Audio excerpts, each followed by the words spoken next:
Assume your seat, Alpha. Good afternoon. Good afternoon. So I'll just start with a brief background story of why I'm here. When I was invited to share my story, I didn't know whatever I would say. Reason being that you all know me, or let me say majority of you know me, except for the visitors. So, and I've always been an open book. Those who know me know what I do. So I asked the organizer, what do you expect me to share with these people? What is the expectation? And the answer I got was, you just do. So I'm here to do me. I'm here to do me, share that which I can share, and maybe link that to our key topic of the day. I have been introduced. There are a lot of stuff that I didn't mention in that. And I do know we all do have inspiring stories. I have done business. When I was at Must, I used to import mayai tukiuza Kakamega. After that, I made the decision kukuja na la mawe. I think this being inconsistent. And I think I've always at times thought that that could have been the worst decision I made at that time. Reason being, when I came to Nairobi, I had to depend on my parent to pay my rent again. While I was in Must, I was already at a place where I could pay my rent. So I was back to the drawing board. I didn't have any tangible job I would say I came for. But being that I did my internship here, I thought that that was an opportunity or a door opener. I started as a crime liaison officer at Kasarani police station. And after some time, it didn't augur well with my moral standards. Those who know me, I do have very, very high standards. I hope that's what you think about me. Anyway, that's how I think about myself.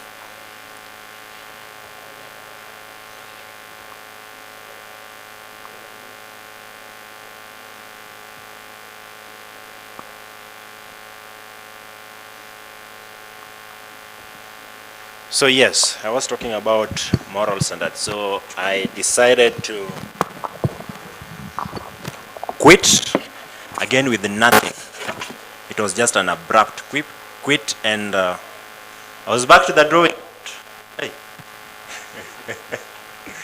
So in brief, we all do have inspiring stories, and these stories have over time accumulated to build whom we are today.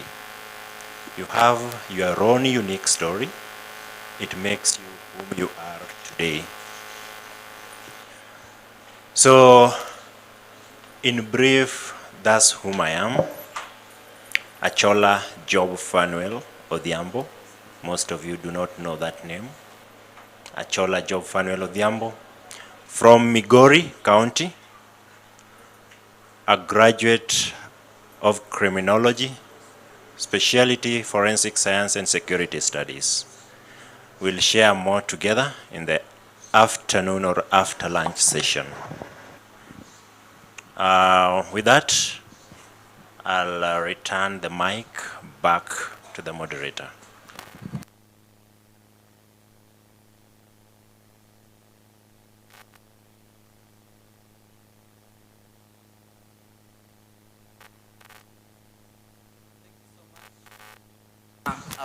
Brother and one of the presenters that we have this particular afternoon, Job Fanuel. That is a quite impressive biodata that basically gives us a glimpse that we have a lot to get from him. wisdom that can be able to catapult us in this mindset, average mindset. And unasema ya kwamba wewe ni average, all the things that you do ni average. We need to get it off our mind and say that we have it, whatever it takes to make it big. Hata ukiamua, I don't know whether mshasikia the speech of the late Martin Luther King on Blueprint. Alisema ya kwamba even if you are a street sweeper, we sweep that street mpaka the angels wanakuja chini wanaangalia, anasema here lived what? Whatever you do it with passion. Na wale watu umefanya whatever they're doing with passion, you can see it is evident. You are seeing that whatever he has been doing, you can see there's substantial progress. Unaanza tu, it is not always easy. Let nobody tell you it is going to be easy. It is very, very difficult. Lakini unapokuwa consistent, then the blessings accrues. Kwa hivyo, thank you so much, our brother. We are going to listen from you. We are going to compress time so that we get to do everything that you wanted to do today. Our second speaker is none other than Mr. Kenneth Ndichu Otieno. Ako na majina kutoka Central na wapi? Mr. Kenneth Ndichu Otieno goes by the stage name MC Headboy. Mnamjua? He's a public figure. Mr. Kenneth is a graduate in degree, in public relations. He has a degree from Moi University. He's a father of 2. And most importantly, is the CEO of Skills Up Kenya, Kenya Events and Award, and Kent's Events. Mr. Ndichu is going to share with us insights. For them, they are dealing with corporates. They are doing a lot of stuff. Vijana tu, lakini they're dealing with corporates. I was having a conversation with him in the morning. Na kaniambia, they even have a part of the business they are doing. Ni wale vijana wanafunza tu wazee ku make moves, ku dance.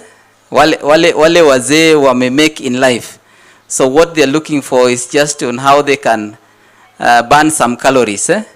And they are making a lot of money from that. So we have a young man who, out of just whatever was existing in their mind, is now bringing dividends in their lives. Mr. Ndichu is with us here. I want to take this opportunity to welcome him to come and say hello to you and maybe speak 1 or 2. Then thereafter we see what is next in our program. Karibu sana Mr. Ndichu Otieno. Thank you, sir. All right. Good afternoon. Good afternoon. Aya, geukia mwenzako mwambie changamka. All right. My name is Ken.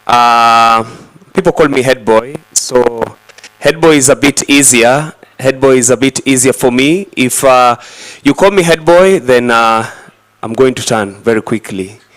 Kwa sababu ni pesa. Lakini when you call me Ken, I'll know you are a friend. I might take a bit of time to say hello. As you've heard, I come from Kent Events. Kent Events is all about events. And also under Kent Events, we have so many projects that we do, and we do so much.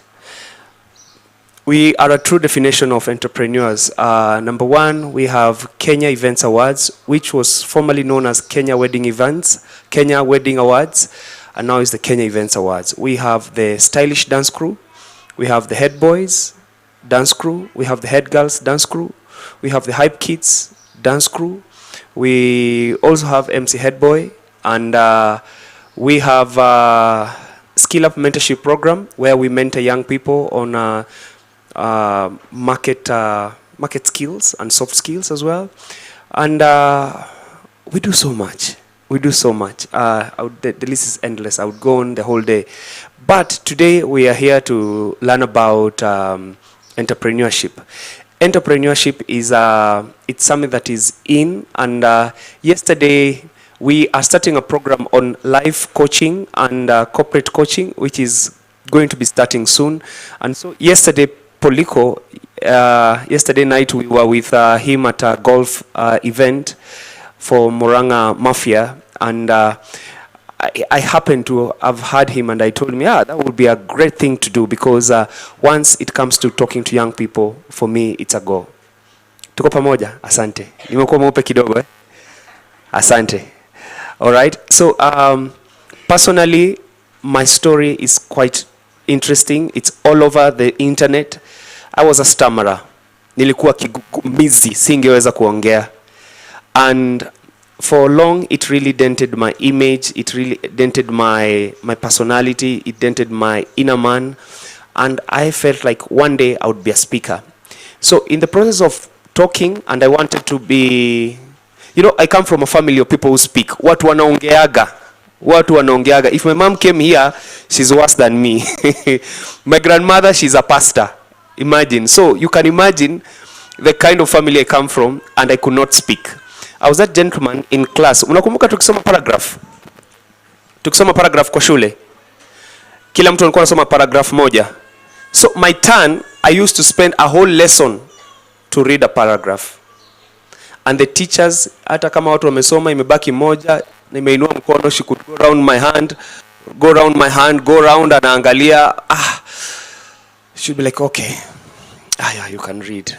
Alikuwa anajua sasa hata anaweza chukua simu ama toke nje, have fun. Because I could not read properly, I could not talk properly.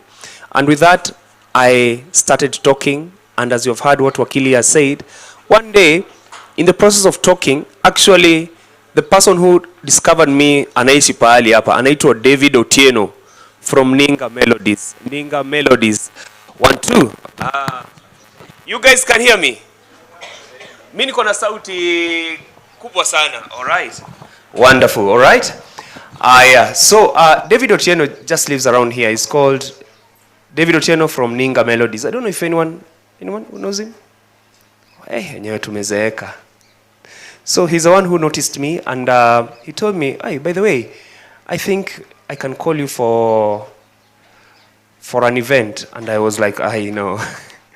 So the first day I went out, I was chased out of the event. Nilifukuzwa na pastor. Nimetoka hapa na usiwahi rudi. Imagine in front of people. So my story is very interesting, but I'll put my story aside. And I don't know if it's this the right time to speak, or I can come in later. Or is it the right time? I can come in later. So mine, I just want to just jog your mind kidogo. Ask your friend or the one who you're sitting next to, ask them, are you a brand? Ask them, are you a brand? Siku hizi mayouth wanasema mini brand. Oh, mimi siwezi fanya hivi mini brand. We'll be talking about that in a short while, but for now, back to Akili. Now, what do we tell our speakers? We need to appreciate them. I know we are in charge, but we just need to appreciate them. Round of applause. Round of applause. We do it in a better way. Do we do factorial? You know how factorial is done? Who is going to come and help us with that? Yes, come. Yes. You never know. Let me tell you, one of the ways you're going to make it is to build confidence. Sasa, do you know you might be selling nothing, but how you talk to somebody about your brand makes that person to believe or not. If you're convicted, if you believe in it, he's going to believe. So, 5 factorials. 1, 2, 3, 4, 5. 1, 2, 3, 4. 1, 2, 3. 1, 2, 1. Simeshika. Ndio tuanze.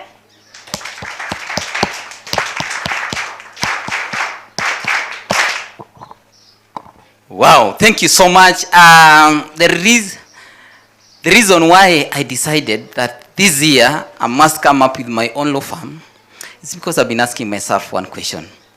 That is, we have the Ivy League, the top law firms, the international, and also we have what we call in the legal fraternity that Onyango Biro. Onyango Biro law firms are those briefcase law firms where I just walk with my briefcase and I tell you that, look here, yes, you know me, and I can swear an affidavit for you. We meet somewhere at Jivanji Garden, and you have what you want, you move forward. is because I was asking myself that what is this that is different between me and the people who came up with these top Ivy Leagues. And that is the question that I want each and every one of us here to ask him or herself. That ni nini inafanya ukue tofauti na the CEO of Safaricom? Nini inafanya uwe tofauti na the CEO of the best doing company? Are you seeing yourself as a CEO or you are seeing yourself as maisha yani tuna bora nini? Bora high. What is it that you're doing with the time that you have? You know, money is in what? Akili hapa na time. Kuna mtu akipata bundles anatengeneza pesa. Kuna mtu akipata bundles anasaidia watu wengine kufanya nini? Kutengeneza pesa.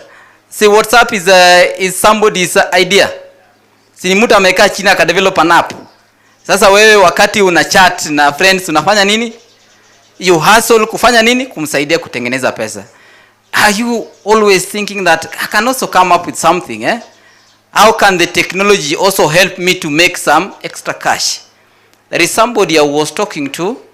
Ame study the international market, Forex Bureau. Na akona accounts kama 3 hivi. Akona M-Pesa, akona bank account, cooperative bank na ingine ni KCB. So I was asking him, imagine just came to my office, a client, and niambia wakili, just 1 minute I do something here. And nikamuuliza, why is it that you have something very important there that cannot wait tumalize kwanza? And then he started explaining to me. Nikapata kama hakuna the entire international Forex Bureau anaangalia the market trends. Anaangalia saa zile dola imeenda juu, saa zile Japanese yen imeenda juu, saa zile sterling pound imeenda juu, Kenya shillings. Sasa ananiambia natumia M-Pesa, I can come to somebody like you, nimwambie unipatie 2,000, ukinipatia 2,000 I load kwa M-Pesa yangu and then I buy maybe $1 or 2. Nikisha buy, I also buy a sterling pound. Alafu kazi yangu tu ni kuangalia. As I do my stuff, naangalia kienda juu, najua ikifika hapa it cannot go more than this. So I sell. So napata kama at the end of the day I do other stuff, but I am guaranteed lazima nipate kama ni kidogo 1,000.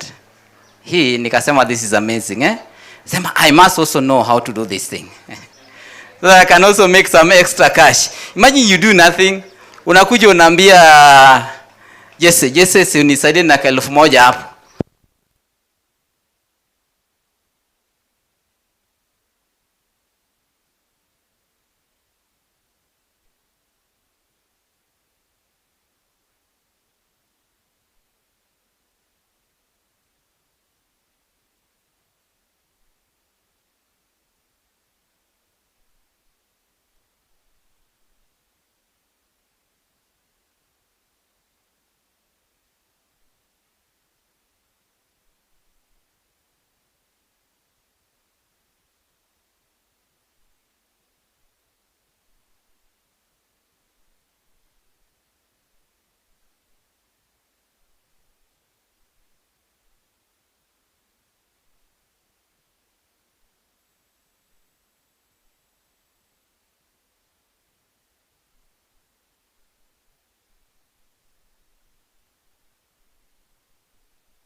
Ujanani moshi unapita haurudi tena. Ujanani moshi unapita unapita haurudi tena, ni kama mavumbi yapeperushavyo na upepo, ni kama maua yanyaukapo hayawezi kurudi tena. Ujanani moshi unapita haurudi tena, ujanani moshi unapita haurudi tena, ni kama mavumbi yapeperushavyo na upepo, ni kama maua yanyaukapo hayawezi kurudi tena.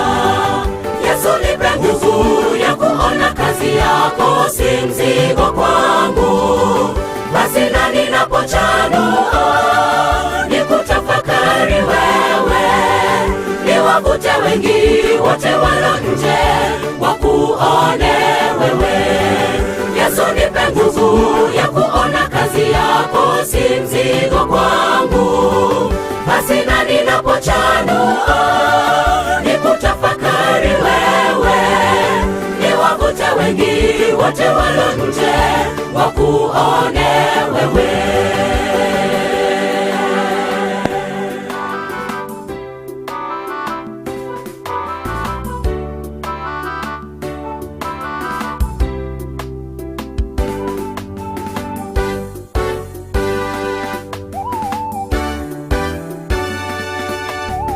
Kwani ninajua kuishi kwangu ni kwa muda tu, kwani ninajua kuishi kwangu ni kwa muda tu, nipofushe Mwokozi na ulimwende wa dunia hii, nifanane na wewe, ulivyokuwa niwe vivyo hivyo Mwokozi. Kwani ninajua kuishi kwangu ni kwa muda tu, kwani ninajua kuishi kwangu ni kwa muda tu, nipofushe Mwokozi na ulimwende wa dunia hii, nifanane na wewe, ulivyokuwa niwe vivyo hivyo Mwokozi. Yesu nipe nguvu ya kuona kazi yako. I will invite our first speaker to be able to take us through. You can listen to the speaker, you can ask questions, or you can compile these questions, because at the end of the day, we want you to be able to speak to us what is in your mind. We want to be able to nurture that which is in your mind. So I will invite our first guest, who is our very own Mr. Job Fanuel, to take it away. Welcome and speak to us.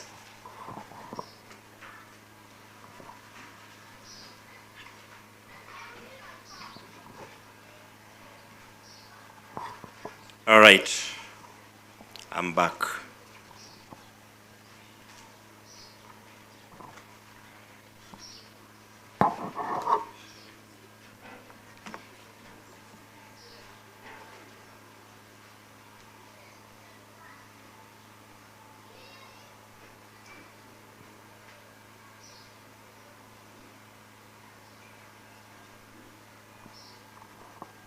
Okay, good afternoon once more. So, I was supposed to be sharing about project management, being thus my forte. And in that relation, considering that I am a remote employee full-time, and I have the liberty of going to the office only when I need to or I want to,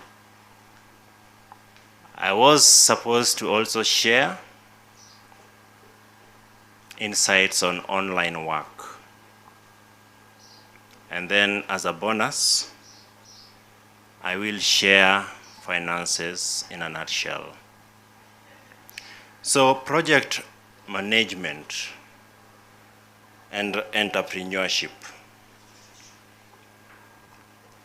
I was supposed to be presenting this so that muone. Unfortunately, there is too much light here. I'll be able to share my slides with you, anybody who has interest. But when I was thinking about project management and entrepreneurship, there are three things that came to mind relating project management and entrepreneurship.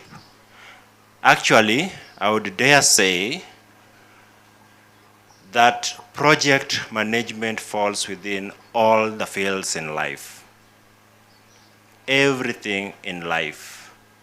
Uko na kashamba kako nyumbani unalima.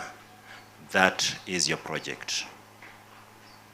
So from the moment you identify the land, from the moment you till the land, you organize for the plantation and everything that falls under farming, you are managing that project.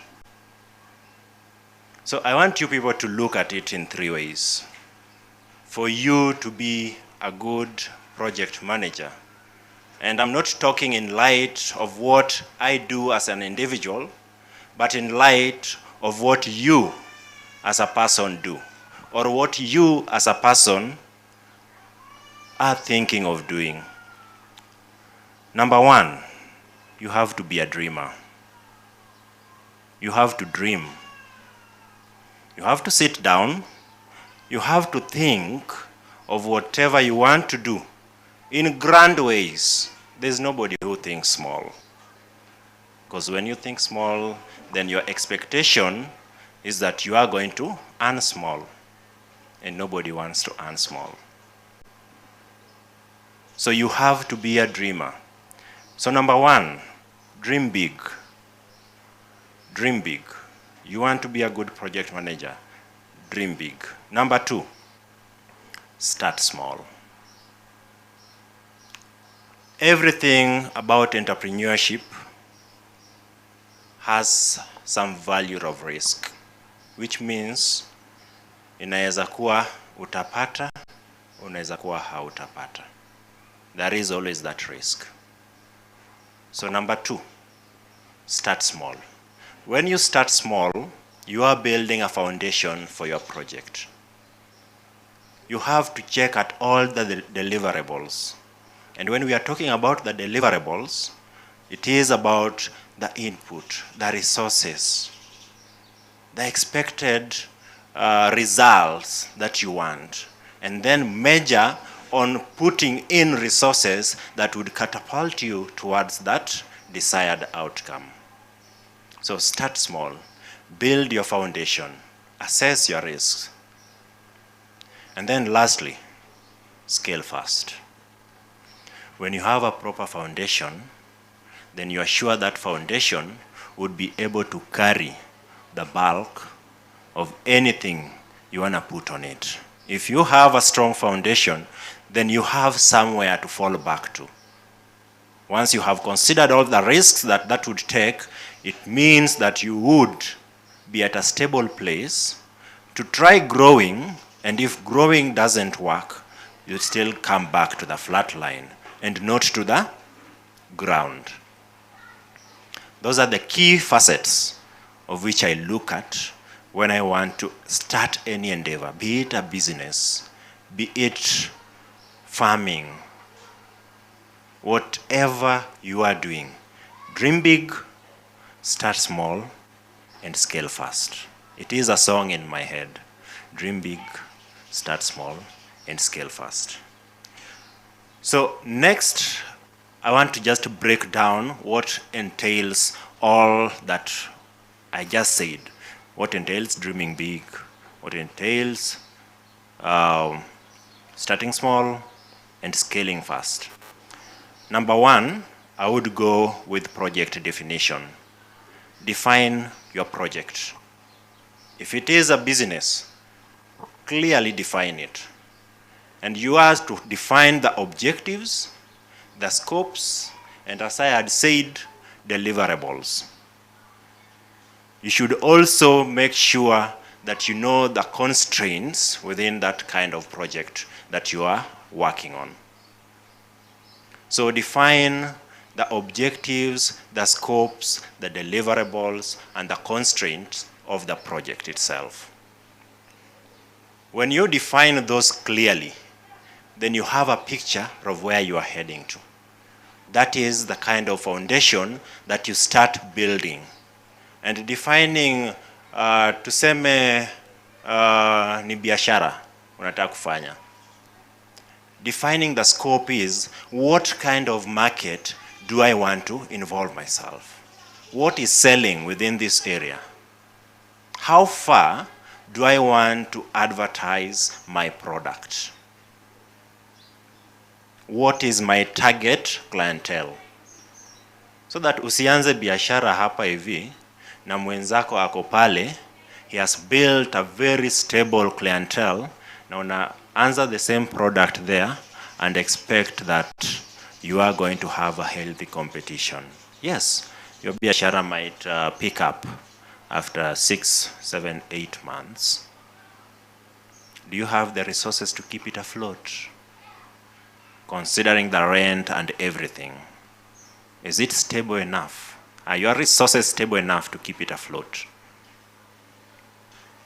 That's where I bring in the uniqueness. What did you say? What is your brand, right? You need to think of your brand from the onset, from the conception of the idea. What kind of brand are you heading to? I'll just say it at that and leave it to my counterpart for the later session.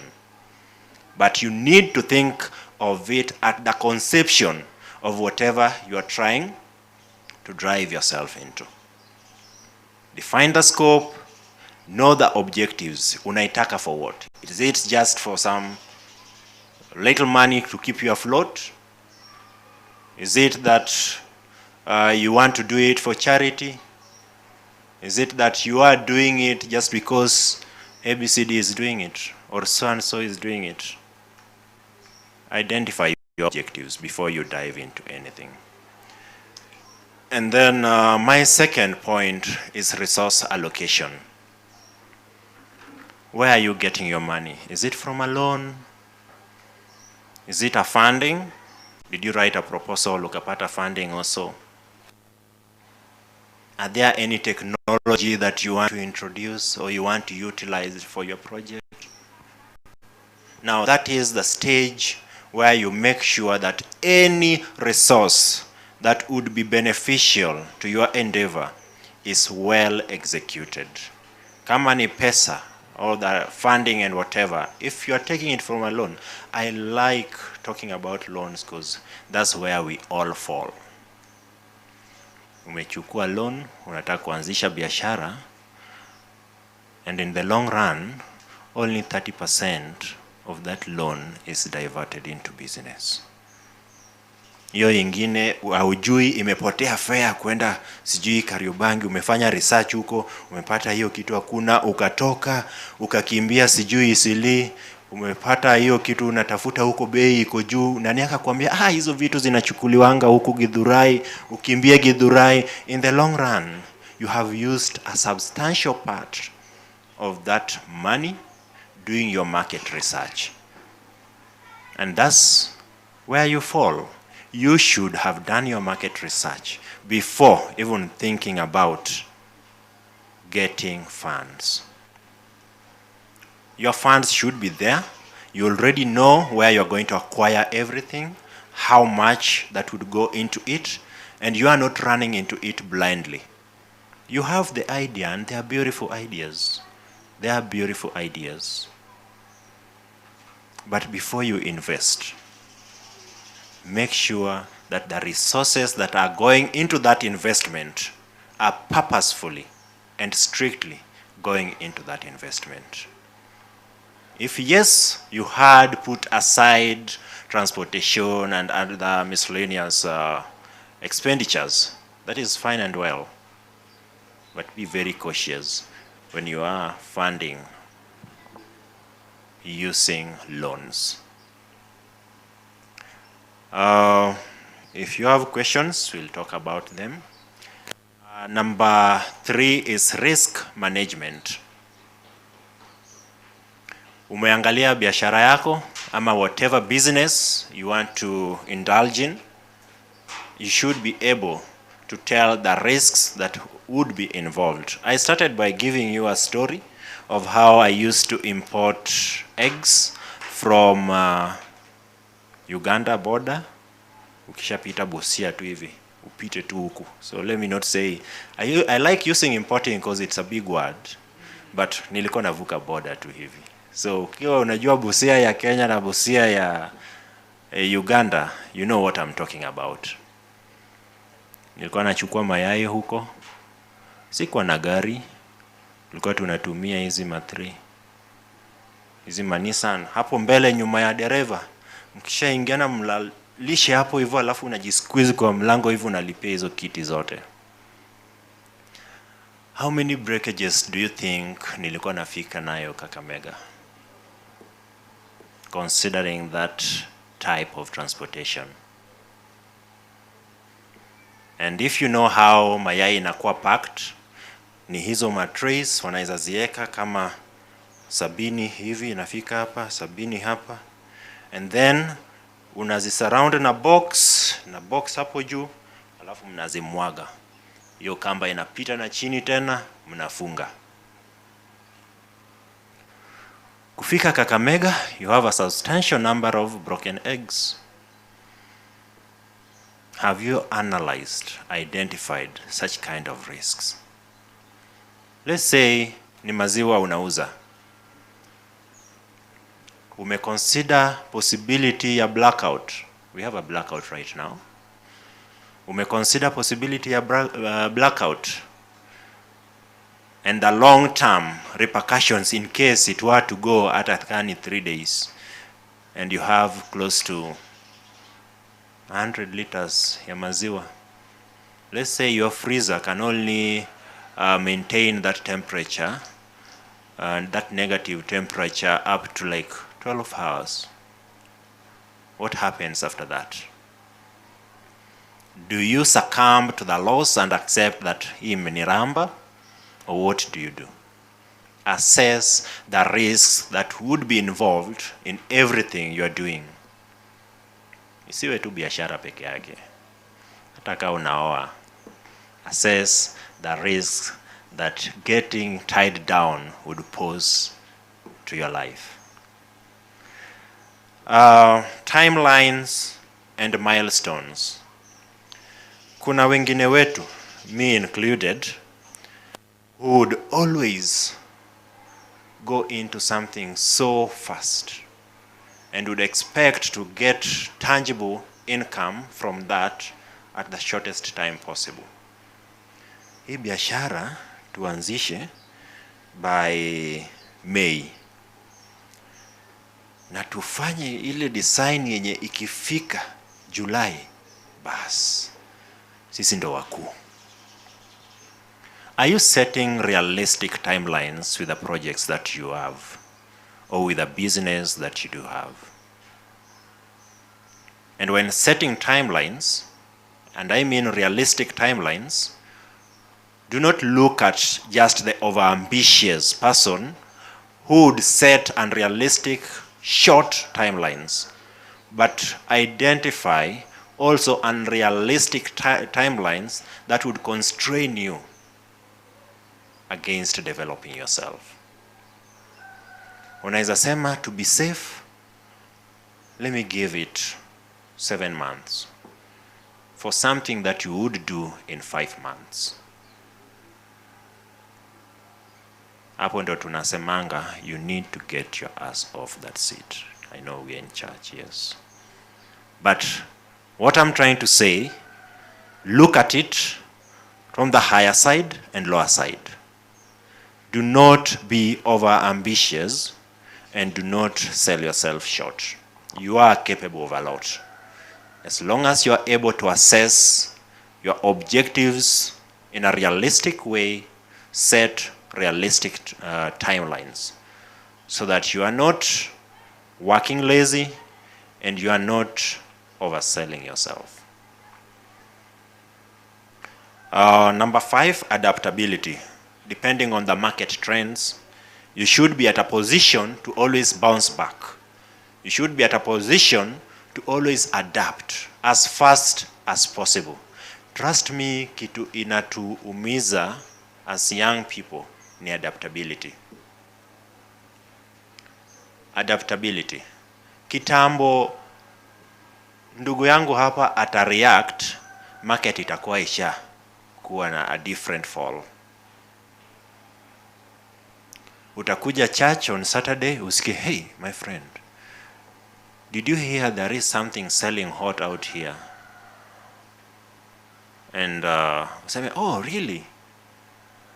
Then later on you also get yourself into it. Oh, I have a very typical example. The pyramid schemes za Kenya. Nani amewahi ingia kwa pyramid scheme? If you have ever got into it, a few months down the line, watu wanalia pesa yangu, pesa yangu, pesa yangu. Nani amewahi ingia? Wow, we have lucky guys here. Or rather, sharp people, right? I'm not that sharp. I once got into one. Now, I would say I was a little bit lucky because I was among the first people. There's a friend of mine, anakwanga, I wish he was here. I'd dare say anaitwa Polycarp. Tulikuwa naye church hapa yesterday. Tuliingianga ingine kitambo back in 2017. Na mimi ndo nilimfundisha kazi.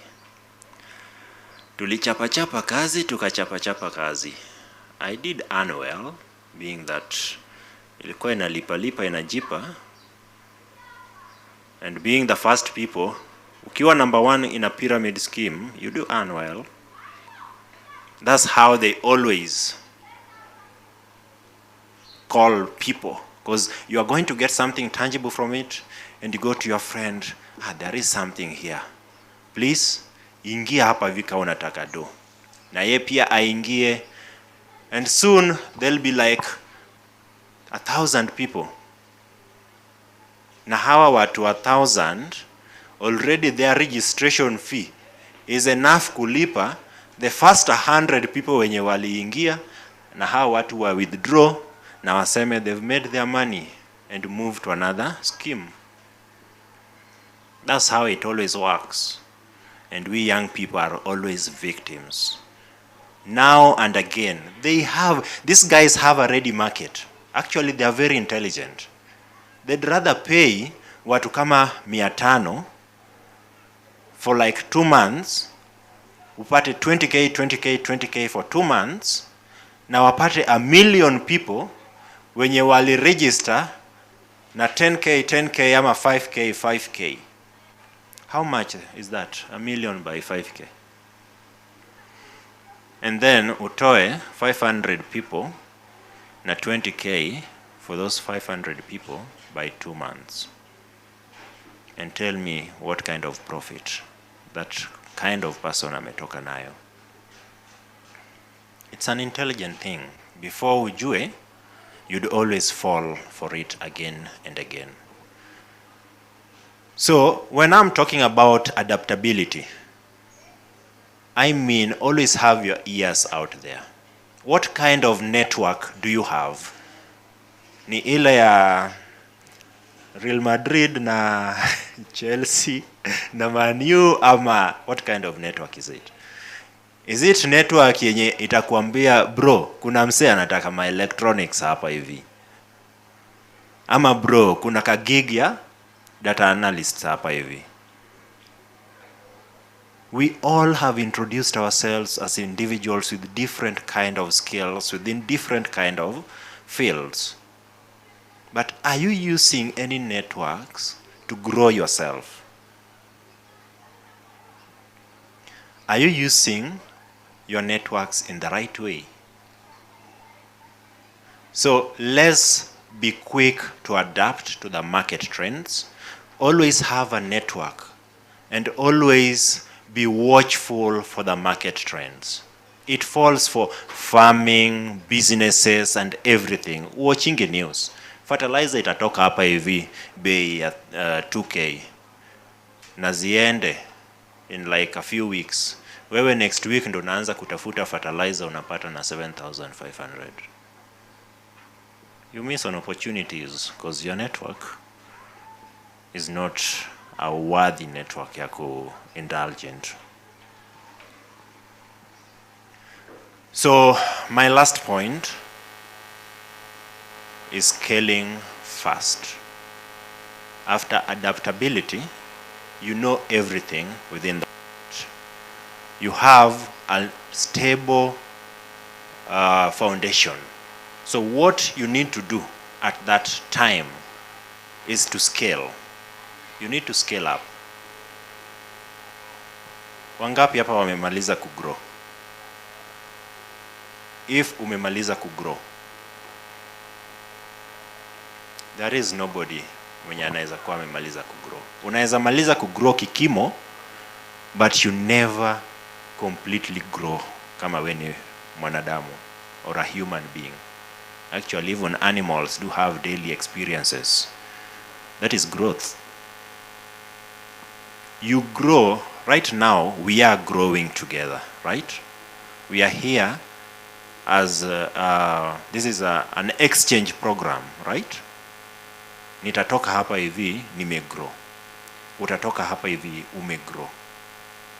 So why is it that you would feel contented with a business that gives you a profit of 30K a month, and yet this profit is stable enough for you to be able to continue plowing it back into the business? Why do you have to be contented? Number one, laziness. You feel complacent because unajua, mie sijaandikwa kazi. Rent yako unajua vizuri. How much should you give it? Ka 10K. My daily expenditures zako, you know very well. Utakula, utalala, kesho utaamka utaenda kazi, biashara yako. Mwisho wa mwezi ukifanya reconciliation of your stock and everything, unapata your 30K. You are a happy human being. Kesho utakuja kanisani, tusali pamoja, utoe sadaka yako na urudi. Complacency. Yes, you are getting that. Are you considering inflation? Are you considering uncertainties? Because the risk does not go away because the business is stable. Let's look at a typical example coming hapa hivi. Kuna ka petrol station inafunguliwa hapa hivi, right? Na kuna Naivas inakuja at the same place. Talk to wanabiashara hapo. How do they feel about it? So, that is you, complacent na biashara yako hapo. Hata ujali, you have not even tried linking anything as those. Kuna ka petrol station ingine hapa hivi. How do you think that guy feels about a big petrol station inakuja hapo hivyo? Yes, atashika au maboda wake ndogo ndogo, but labda wamekuwa wakienda hapo hivyo kwa zile petrol station baba dogo huko ni mbali. But then you get here hapa with very competitive amounts. Sasa unajua wanauza venye wanataka hapa cause utaenda utasukuma nduthi hadi huko baba dogo. No. So think about such kind of things. Consider the uncertainties and do not be complacent because you think you have a stable income. Whether you are employed, whether you are doing your own business, whether you are doing farming, especially farmers. Now that is my last point when it comes to project management in a business environment. The next thing I wanted to talk about is demystifying the online jobs, and I have talked briefly about what that is. How much time do I have?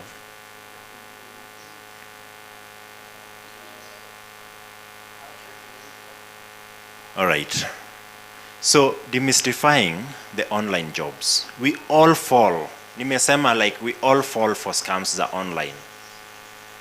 And I would say I've been working online tangu 2017 to date.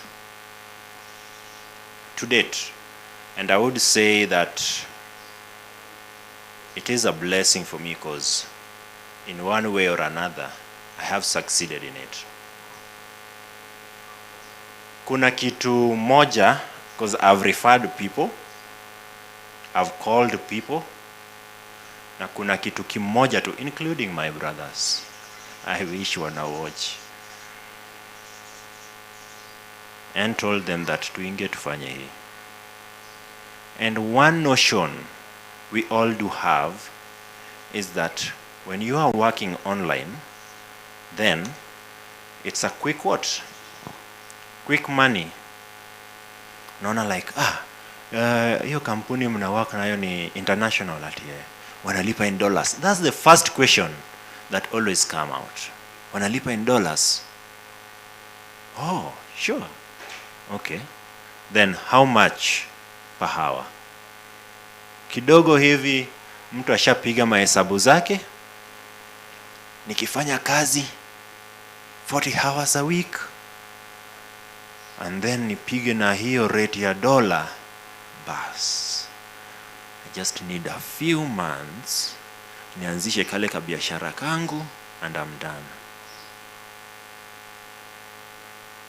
Somebody would tell me that kwani na ulianza lini na bado una work mpaka saa hii? And I'm like, yes, I'm still working to date. Ati bro, kawa nalipa in dollars na una work throughout the whole week, that is 48 hours. Na hiyo pesa hivyo, si ufanye kazi 5 months tu hivi na uache. You have enough capital. That's what I want to share with us today, and caution us all that online gigs are not get rich quick schemes. So, having said that, let's start with the first one yenye nimesema, easy money. Is it easy money? It's not easy money. It requires dedication, effort, and sometimes sleepless nights. I know somebody hapa anafanya something similar to that. And you'd bear me witness nikisema, sometimes ni sleepless nights. Anybody mwenye ameongea na mimi atajua at times I would sacrifice my personal time just to keep it going. So never get into a scheme yenye unaambiwa ati zinakujanga kama messages kwa simu. I see a lot of those. Inakuja ati 20,000 per week, inakuja 7,000 per day. Like, there are a lot of schemes. And those are the people I was talking about. The schemes. Na watakuita na jina yako. Good morning, Omwenga. You have been selected for our online job, paying 7,500 per day. Please reach out to confirm your availability. And you're like, damn, kuna kazi niliapplyingi, inaweza kuwa ni hao watu. Before you know it, umeingia hivyo, the first week, wamekulipa your 7 or whatever. The second week, there is an issue with your account. Na wanakuambia lipa 15K, so that waalete the IT guy who is on leave na amekataa, hawezi rudi kazi akutengeneze. And wewe unaangalia IT person atarudi in 3 weeks. Utakuwa umepoteza pesa ngapi? You are being paid 7. Let's say ile ya 20K ni per week, 7,500 ni per day. So 3 weeks, 20K, umepoteza 60. The first week walifanya vizuri, lipa tu yako. And they'll always mention an amount higher than what they paid you. Way higher than what they paid you. So that unalipa hiyo, but a little bit lower of what you would earn in the time yenye wamekuambia IT guy hayuko. So wewe utoe pesa yako yenye walikulipa plus ile yako ya mfuko yako, hata kama addition ni 2000 peke yake on top of what walikulipa, they've earned profit. It's like they invested in you. Walieka pesa yao kwako, and after 2 days pesa yao ime earn interest of 2000 shillings. They do happen. Watu wanakuwa traumatized hapa nje, wanachukua malon just kusubscribe to something that would traumatize them.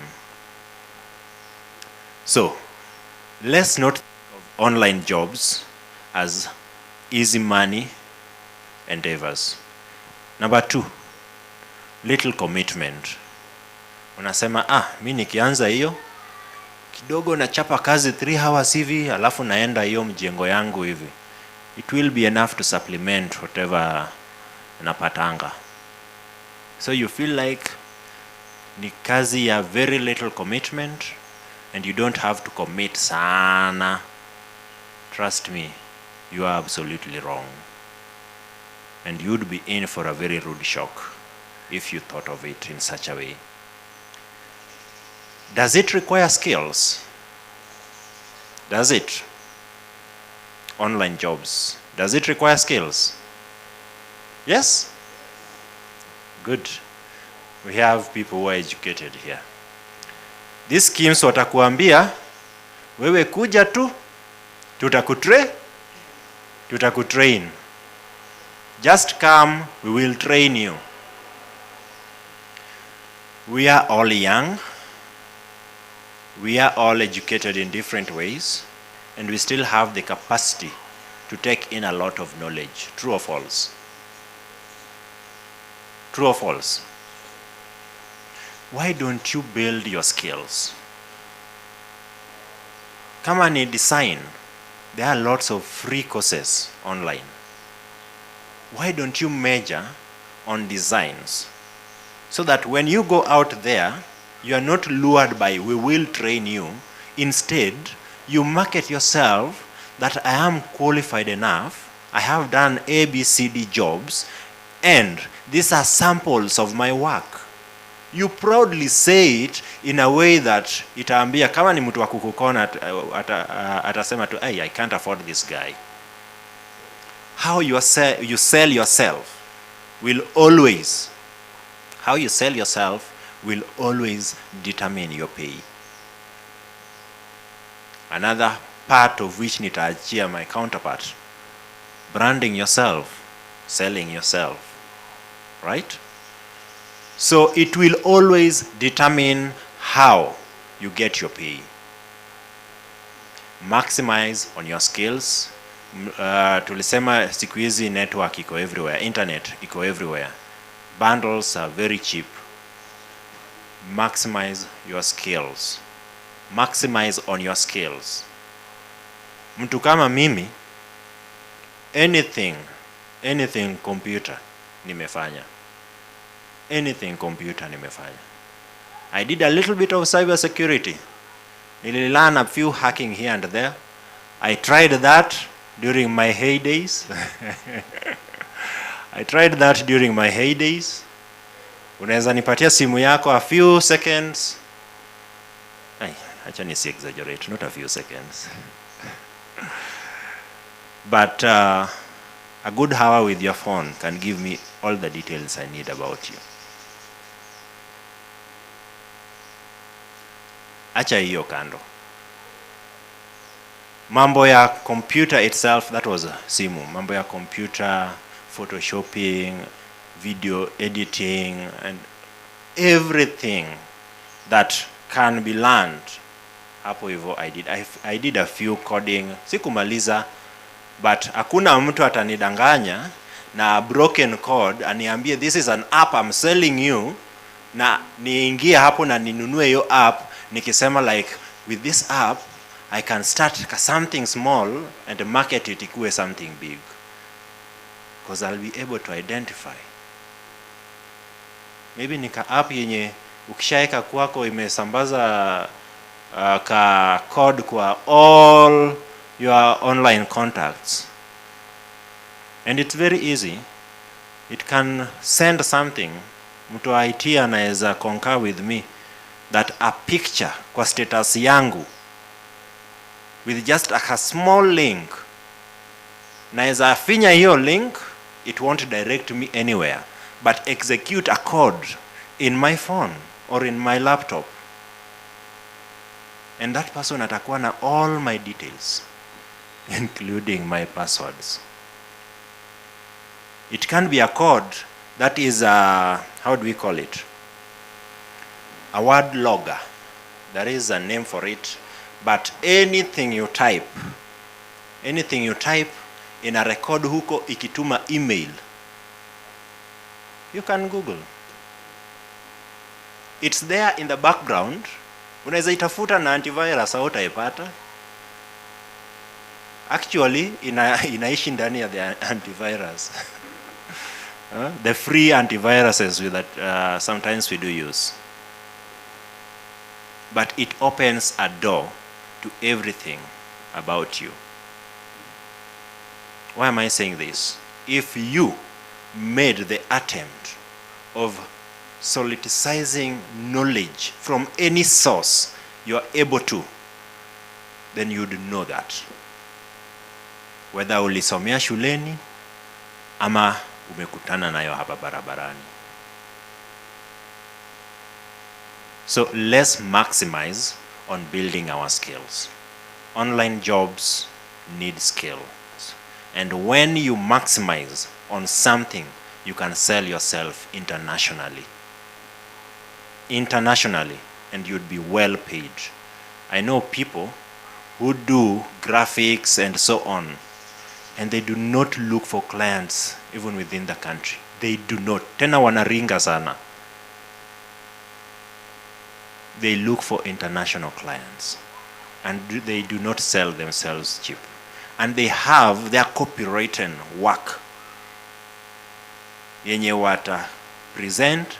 Ukikubali bei, ndio, you'll do business. Ukikataa bei, they move to the next client. Is it self-sustaining? Now this is where I always divert into mental health, which is something very important. Is it self-sustaining? Online jobs can be very, very bad when it comes to sociality. I'd give my story. One or two people may know. I used to consider myself an extreme introvert. Trust me, I could never stand before people here and present anything, even salamu. I know it could be funny. If any of you know me well, now najua that I'm kind of social or so. But the first time nilieko on the spot to introduce myself, nilikata kuongea. And we were a group of close to 40 people. I had gone for an orientation. Nilikata kuongea. I was sweating and I felt so uneasy. Every fiber in my body ilikuwa inaniambia just get up and go home. That was after some time just working online. I had earlier on been an introvert, yes. My university life did not make it any better. And when I started working, or rather when I got into online gigs, it became worse. So I'm talking about this to tell you that if you are into that, get out here. Get out here. Build your networks. Enda kanisani. Because what makes it even more dangerous ni kuwa unaweza kuwa una work from Sunday to Sunday. That's what I used to do. Nilianza kuja hii kanisa back in 2017. And it was this year ndo watu wengi wakanijua hapa. this year. Na nilianza kuwa, oh sorry, this is 2024, last year. Last year May. So I'm sharing this to tell you the extreme zenye nilikuwa na focus on hiyo kazi, working from Sunday to Sunday. Nikipata nafasi ya kutoka ni kwenda kutafuta sapa, nikitoka kutafuta sapa, hiyo sapa nanunua na breakfast. Lunch nilikuwa nafanya hivi, inapita. So always make sure that you are setting yourself in a way that you are not deteriorating. Remember, when you become individualistic, you are not growing. You are at a status quo.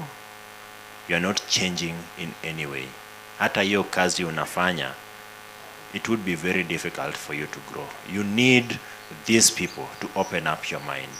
You need other people to always just give you insight of how life is, so that you can be appreciative of whatever you have, or rather even grow in heights. Lastly, is it instant success? We have talked about that. No. Do not expect large amounts of money from online jobs. So it's not geared towards, it won't bring you instant success. You have to toil hard.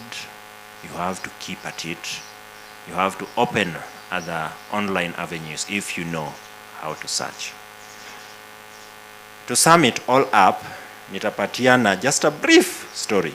Nikianza my online job, my brother mwenye ananifuata can bear me witness. Nilikuwa na ka desktop, nilimalizanga nayo university.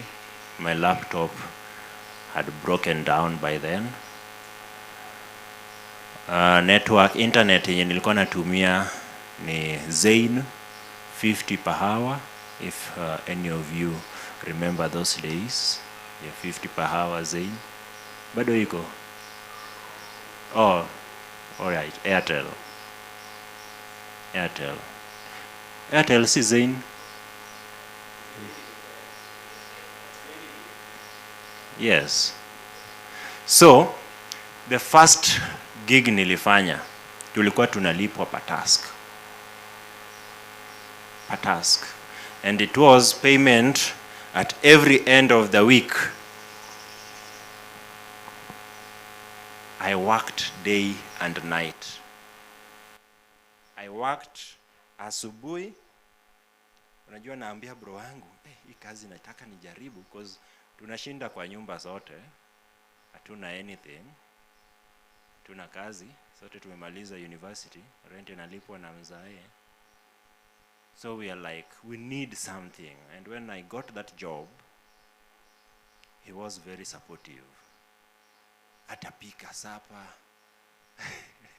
alete hapo, mimi niko tu kwa laptop. Niko kwa laptop. At the end of the week, on Friday afternoon, I got my first payment of 300 shillings. Zain per day ilikuwa how much? 50. Zain per day ilikuwa 50.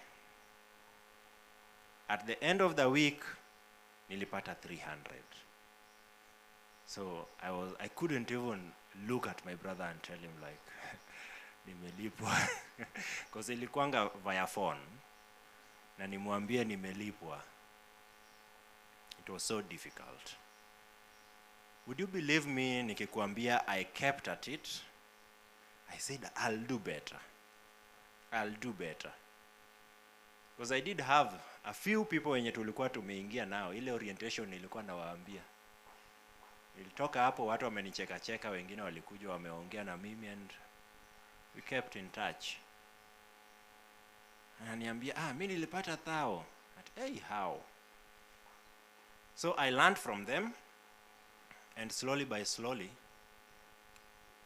I started scaling up as we had talked.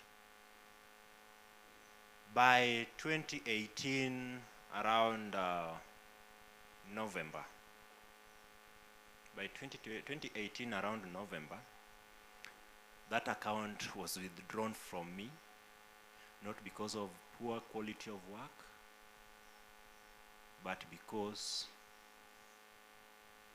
it was reeling in some good amount of money. Instead, I was invited to the office that I should be working from the office. And that's how my journey to where I am right now came to be.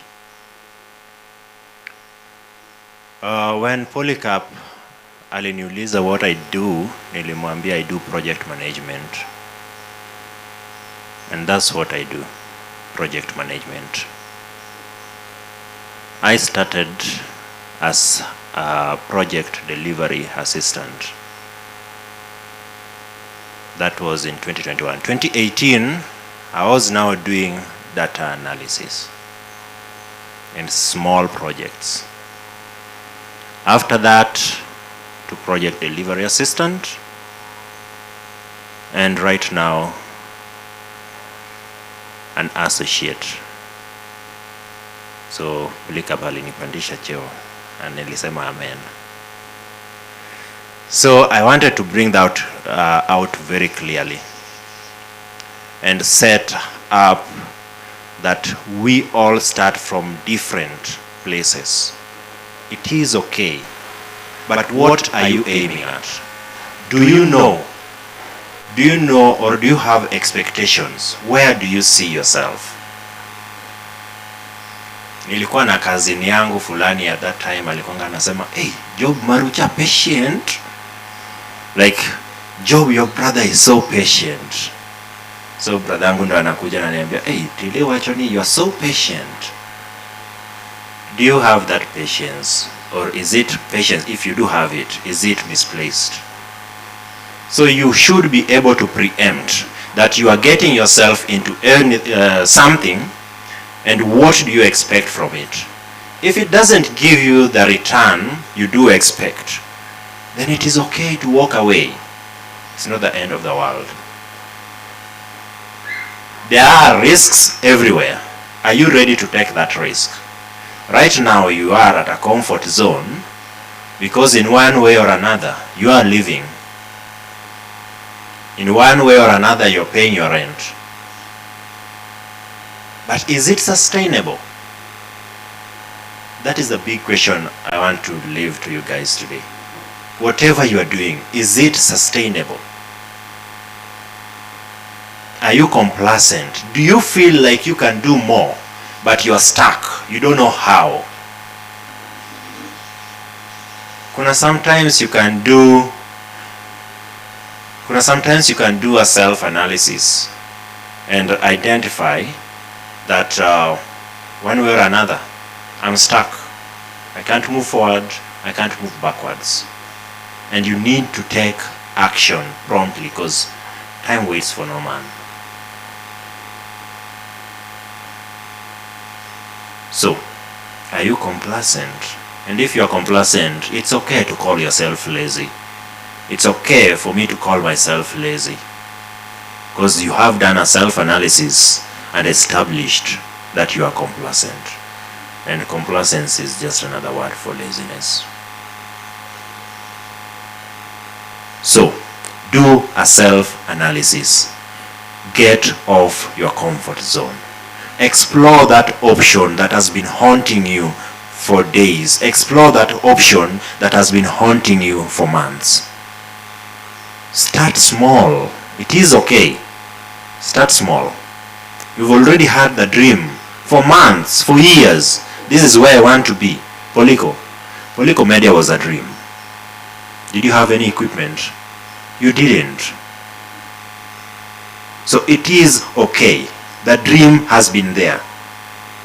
What you are left with is to start small and later on to scale fast. I was to share briefly about finances, though it's not my forte, but I feel like I need to provoke you. We all do have money one way or another, hata kama ni 50 shillings. And when we are talking about money, the first thing that comes to my mind is saving. The second thing is investments.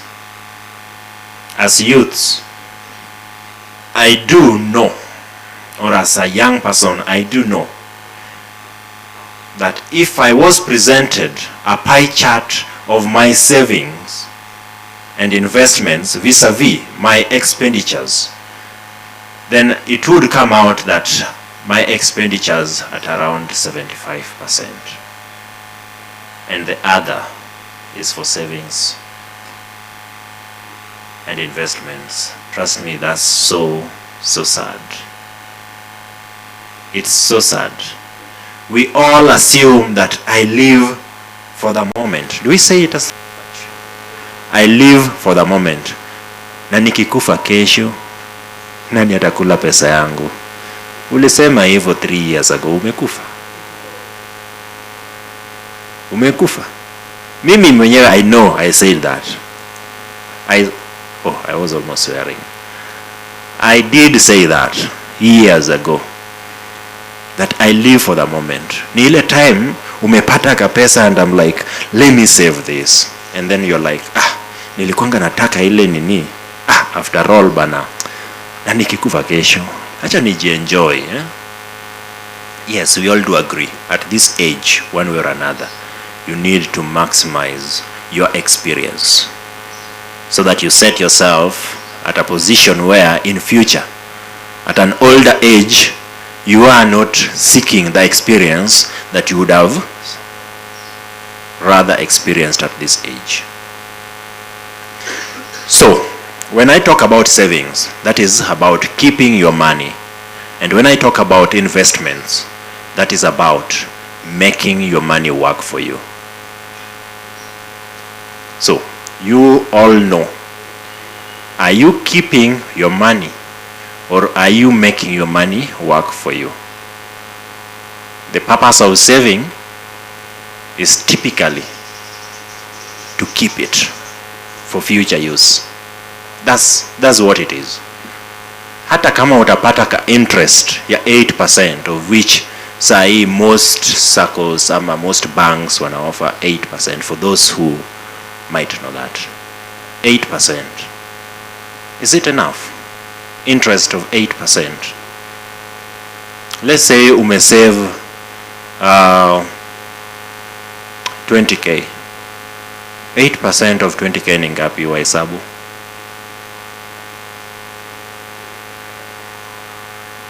And remember, wanapatiana 8% per what? Per annum. Wala, it's so sad. It's sad.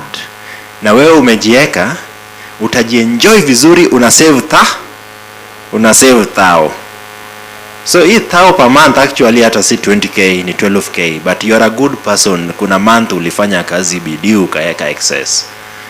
Find out 8% of 20k ni how much? Yes? 1600 for a whole year. Are you contented? Actually, me inanikasirisha sana. Knowing very well somebody else somewhere for 20k angenipatia maybe even 8k, inanikasirisha sana that I did keep 20k for a whole year just to get 1600 shillings. Accessibility utaipata rahisi sana. It's so easy. Ulisave kwa bank, ulisave kwa sako utasave huko hivyo ama kwa hiyo bank na wakupatie 1600 kama interest, uta withdraw na uchukue na ka loan cause ulisave hapo hivyo cause you want to build your loan what? Your qualification. Na wakupatie a loan of around 5k na wakuchape ka interest of hiyo loan yao ya around 750 shillings. Toa hiyo kwa ile interest yako. My friend, how much do you have? Don't you see you're making people rich? Hata kawa nakupatia interest, but already usha build your loan, or rather your credit history, and you qualify for a loan, na hiyo loan udefault, waongeze ka rollover fee, 1600 won't suffice. So yes, it's risk-free because you're not investing it in anything. Na return, tushaongea about return. When we talk about liquidity, unaweza liquefy very easily because ni yako, unless you specified on a fixed saving account that give you maybe a 2-day period ya kuitoa. Wanasema my friend, unaitaka ni yako, though ulikuwa unafaa utoe after 3 months, but toa tu sahi, tupe tu 2 days to approve. Now that is saving. Investments. If I were to talk about investment in brief, the purpose nimesema making your money work for you. If I were to tell you there are people who have invested out here, and out of pesa yao yenye wameweka tu imekaa somewhere, they don't do anything. All they do is monitor. Si ile tulikuwa tunaambiwa hapa ati you monitor trends in the market and so on. Trust me, you need to be very careful with that. Apologies, Elder. You need to be very careful about that. You don't know anything about market trends. I do not know. And I can confidently tell you with 100% surety that hizo vitu zote ziko na insiders. They do know the collapse of a market before it does. And what happens after hiyo, there is a team of experts who are called to advise once hiyo ishafanyika. And they advise on things that should happen so as to make sure something happens. Wewe uko hapo unangojea they make those decisions, and you are making your decisions out of what had happened earlier on. So it's like you are trying to guess, what are these advisors going to do? So my friends, when you are investing, think of viable investment options. We have money markets. We have government securities, vitu kama bonds, where you can invest for at the least one in 3 months and you get your returns. Kuna ya mpaka 1.2 years, you get your returns. Kuna ya mpaka 30 years. Depends. So where are you looking? Where are you putting your money? So my time is up. Good thing I do have a presentation. If you are curious about money matters, I'll be able to share it. As I hand over the program, I need to ask you a question, and we can discuss this in the next slot where we'll be having the panelist discussion. Where are you putting your money? As an individual, where are you putting your money? That is food for thought, and be honest about it. Because when you are honest about it, that mimi napata pesa yangu and a 25% of that money na spoilingi mrembo wangu, be honest about it, because that is the first step, identifying where that money went into. And I'll be brave to tell you that an ideal pie chart should have your personal expenditures at 50% and your savings and investments at 50%. Your personal expenditures include your rent, your food, miscellaneouses, and everything, including bracket ya mrembo wako. If she cannot work within a bracket umeslot for her there. So I'm not advocating for breakups here. But I'm telling you that you should be business oriented. You should be investment oriented. We've talked about savings. Remember what I said about investment, making your money work for you. And savings, making your money make somebody rich. When you save your money, hiyo pesa yako, unajua inafanya nini? It is invested. Stories za insurances, they invest that money in money market funds, vitu kama hizo. They earn their interest na wanakurudishia yako kadogo. So think, where do you put your money? Thank you. What do we tell him? Let us give him a better round of applause. Now somebody should come here and lead us in that. We said we are here, all of us here are managers in the making. We are CEO in the making. And he has given us insights and a lot of wisdom on how to become a CEO, right? I believe if you forget everything, the last bit, that your money should do what? Should work for you. Where do you invest it? Let me invite someone to come and lead us in appreciating him. You can come. Come. Back in the days, we used to do this way. You just clap 1, 2, 3. 1, 2, 3. Umesikia? Umesikia? Let's go. Let's go. 3, 2, 1. Good. Thank you so much, Polycarp, Brother Job Fanuel. We really appreciate you giving us insight on how we can really manage whatever small that we have started, or basically what we have in mind. And then hiyo imenikumbusha about a certain story. I remember sometimes back. You remember this bank that used to be called Chase Bank? What happened to it? It went under, right? Yes, it collapsed. So you know, I was saving.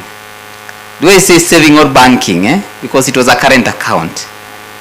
And then I decided also to open a savings account. So I said that I can get some, they told us that you'll get 12% interest per annum.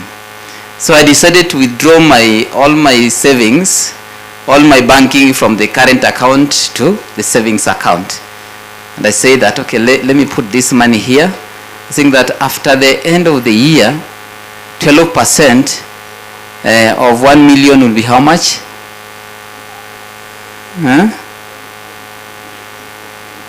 Around 120,000, right? So I said that if I get that money, that will be some very good money. So I took my money there. And then it did not take 2 months. The bank, one day, we were told that Chase Bank has gone under. So I decided to try, you could transact using our mobile phones. We were told that the service is not available currently. And then I went to the nearest Chase Bank. Nikapata kama wamefunga. Wamefunga na hata sio padlock peke yake, wamefunga mpaka na nyororo.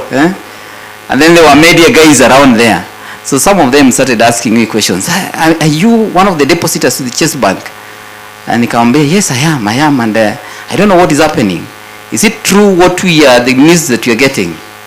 So for them, they were not interested in that. Alikuwa anauliza, how much did you have in your account? And I said, this much. And what is the source of that money? How did you get that money? So I never knew the story, the bigger story behind Chase Bank going under. And then now I relate it to the story that the presentation you have been given right now. Then I started asking myself, what if I just decided to go somewhere close to the lake? And niulize hii ploti hapo inauzwa $500,000 or 1 million. Hii pesa yangu haigepotea hivyo, sivyo? It went there, it went under for close to around 1 year. We were given away. It was like a program on how we were to get our money back. So they started paying us kidogo kidogo. They started with 100,000. Then after that, wakawa natulipa kidogo kidogo. Okay, the last bit was paid when I was very broke, by the way. Mimi nilikuwa nimeshasahau hiyo story. So then one day nikaona SMS kwa simu yangu. I decided to visit Chase Bank. Then they told me that there is some money that we can see in your account. Kauliza is how much? Then I realized it was around 400 and something thousand. Nikasema asante Mungu, this one nimekuja at the right time. But then I'd lost my job. And it was in a very dramatic way. Most of you here did not know. But just in this church, my employer decided to take me to the newspapers. Nakasema the person whose photograph appear here is no longer our employee. So then for absolutely no reason. Then it was just like painting me in a negative way. Then all of a sudden you realize you are jobless, you have bills to pay. But I think God was able to go through that. Then after some time your pesa inakuja. But that taught me a lesson. That whatever money that you have, it is better you make that money to work for you. Are we together? If you don't have to begin big, unajua tukiongea about 1 million, kuna mwingine anasema wewe hiyo pesa itatoka wapi? The first day I came to Nairobi, I went to Kikomba. Pale there is this bus station. Pale ukienda kila mtu anakuvuruta, kila makanga anakuvuruta huko na huko. Inaitwa aje? Country bus, So I decided, I can make some money. So I went to country bus. I had 100 bob. Nikaenda nikanunua to nail cutter box mzima. Nikasema the whole day I'll be selling to nail cutters. I'll be hawking nail cutters. So from one vehicle to another.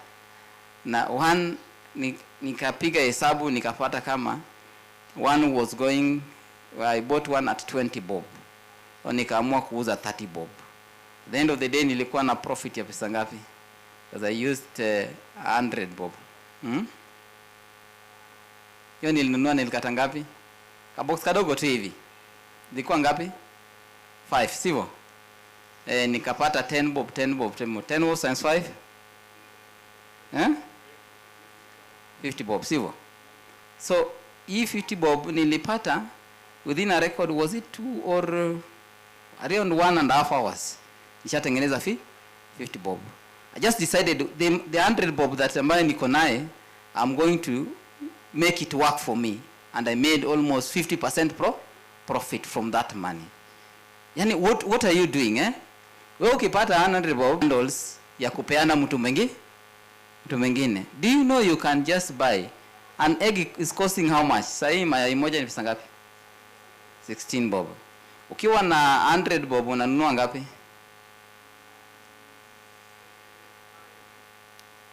$100 bob ni kidogo sana. Ukiwa na 500, because you can get 500, right? Ukiwa na 500 na ukiboil, because what you'll need ni ya kwamba you get some source of heat na maji, sivyo? Alafu boil. Mai moja boil ni pesa ngapi? 30 to 25. So which means you get double profit. Lakini because you are cool kid, nasema mimi siwezi uza mayai, Try to imagine yule mtu ameuza mayai, hii alienda kanunua 50.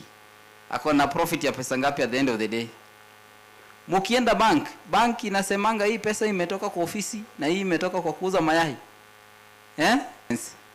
Ama tuseme